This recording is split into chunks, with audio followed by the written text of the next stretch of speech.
Saudi രാജാവിന്റെ ക്ഷണപ്രകാരമുള്ള അതിഥി തീർത്ഥാടകരുടെ 2 സംഘം പുണ്യഭൂമിയിലെത്തി. ആദ്യ സംഘത്തിൽ 33 രാജ്യങ്ങളിൽ നിന്നുള്ള 305 തീർത്ഥാടകരും രണ്ടാം സംഘത്തിൽ 76 രാജ്യങ്ങളിൽ നിന്നുള്ള 1053 ഹജ്ജ് തീർത്ഥാടകരുമാണുള്ളത്. അതിഥികളായി എത്തിയവരുടെ മുഴുവൻ ചിലവുകളും സൗദി രാജാവാണ് വഹിക്കുന്നത്.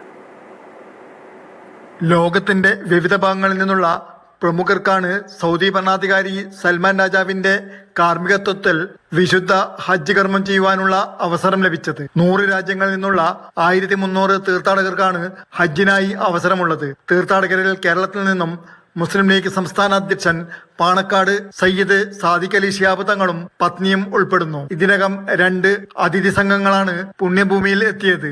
ആദ്യ സംഘത്തിൽ 13 രാജ്യങ്ങളിൽ നിന്നുള്ള 305 തീർത്ഥാടകരാണ് എത്തിയത്. രണ്ടാം സംഘത്തിൽ ഇന്ന് 76 രാജ്യങ്ങളിൽ നിന്നുള്ള 1053 പേരാണ് എത്തിയിട്ടുള്ളത്.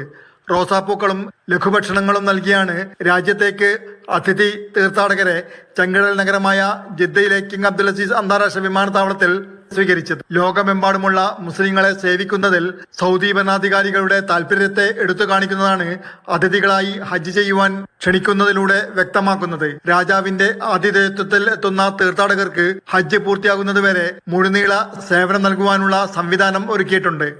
Jafar Ali Palakkot, Mathrubhumi news, Mecca.